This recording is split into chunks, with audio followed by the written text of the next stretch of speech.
The year is 1764. The place is Buxar, a small town in present-day Bihar, India. On this seemingly insignificant patch of land, a battle will be fought that will change the course of Indian history. This is the story of the Battle of Buxar, a clash between the British East India Company and a formidable Indian alliance. The stakes were high. The East India Company, originally a trading company, had been steadily gaining power in India. Their ambitions now stretched far beyond commerce, aiming for political dominance.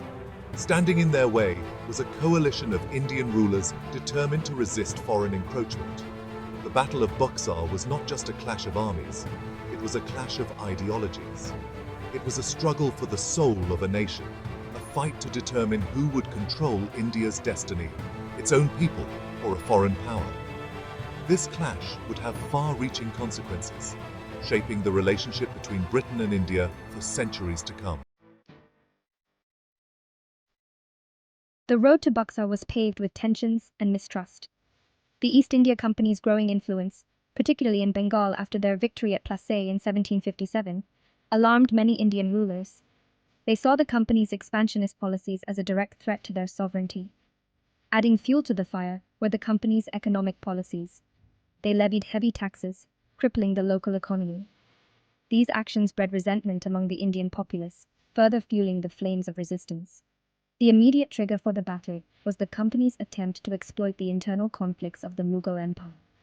They interfered in succession disputes, supporting puppet rulers who would grant them favorable trade concessions. This meddling was seen as a blatant disregard for Indian customs and traditions, further uniting the Indian rulers against the company.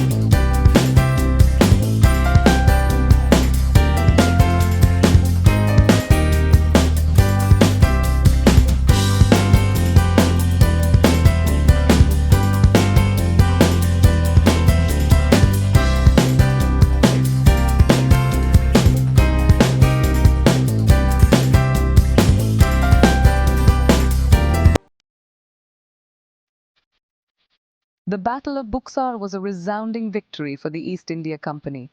Their superior firepower and tactics decimated the larger but less organized Indian army. Mir Qasim fled the battlefield, his hopes of reclaiming Bengal dashed. This victory had profound consequences for the company's fortunes in India. It cemented their position as the dominant power in Bengal and marked a turning point in their ambitions. No longer content with mere trading privileges, they now sought outright political control. The Treaty of Allahabad, signed in 1765, formalized the company's victory. They gained control over the fertile lands of Bengal, Bihar, and Orissa, securing vast revenues that would fuel their further expansion. Buxar transformed the East India Company from a trading corporation into a formidable political and military force in India. The economic impact on local populations was significant, as the company imposed new taxes and land policies. Traditional Indian trade and commerce were disrupted, leading to economic changes that favored British interests. Indian rulers were forced to negotiate with the company, altering the political landscape of the region. The company also began recruiting Indian soldiers, integrating them into their military forces. Infrastructure projects initiated by the company changed the physical and economic landscape of India. The influence of British education and legal systems began to permeate Indian society, laying the groundwork for future changes. The Battle of Buxar sent shockwaves through the Indian subcontinent, drastically altering the existing power dynamics. The defeat of the Indian alliance, particularly the Mughal emperor's involvement, significantly weakened the Mughal authority. Princely states, once confident in their sovereignty, now faced a new reality. The East India Company, emboldened by their victory, adopted a more aggressive stance towards these states. They began using a combination of diplomacy, threats, and military intervention to bring them under their control. The company introduced the system of subsidiary alliances, forcing Indian rulers to accept British protection in exchange for control over their defense and foreign affairs. This system, while seemingly offering security, effectively stripped the princely states of their independence, making them subservient to the company's will. Section 6. The People's Plight. Life after Buxar. While the political landscape of India was being redrawn, the lives of ordinary people were also profoundly affected by the Battle of Buxar. The company's victory ushered in an era of economic exploitation with devastating consequences for the local population. The once thriving textile industry of Bengal, famous for its exquisite muslin and silk, was systematically dismantled. The company, eager to promote its own textile industries back in Britain, imposed high tariffs and restrictions on Indian textiles, making them uncompetitive in the global market. Farmers were forced to cultivate cash crops like indigo and opium, often at the expense of food crops. This led to food shortages and famines, bringing immense suffering to the rural population. The Battle of Buxar, while a distant event, cast a long shadow over the lives of ordinary Indians, marking the beginning of a period of economic hardship and social upheaval. Section 7. The Long Shadow of Buxar, Shaping British Rule in India.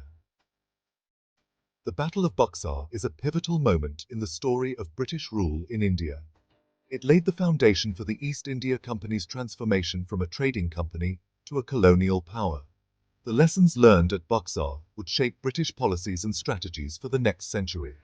The company realized the importance of a strong military presence to maintain control over its vast and diverse territories.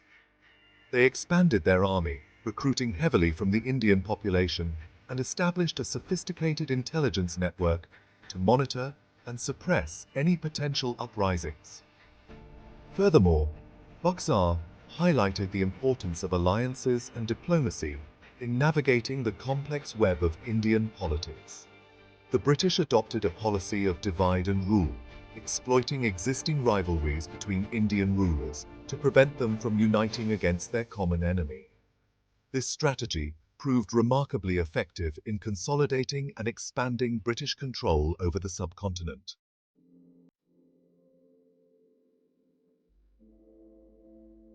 Section 8.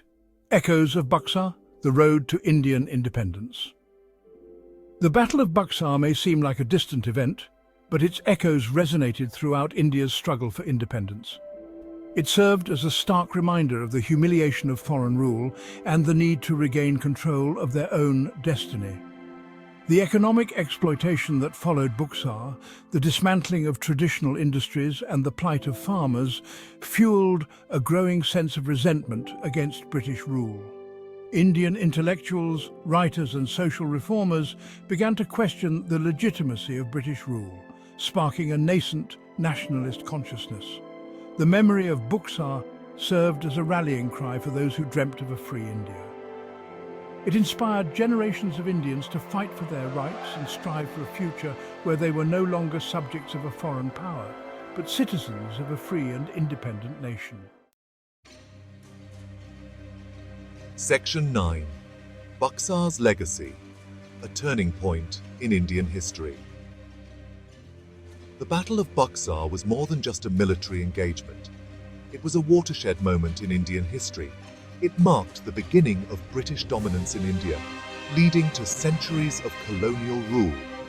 The consequences of this battle were far-reaching, impacting every aspect of Indian society. It led to the decline of the Mughal Empire, the subjugation of princely states, and the economic exploitation of the Indian people. However, it also sowed the seeds of Indian nationalism, igniting a fire in the hearts of Indians to fight for their freedom. The Battle of Buxar, therefore, is not just a chapter in a history book.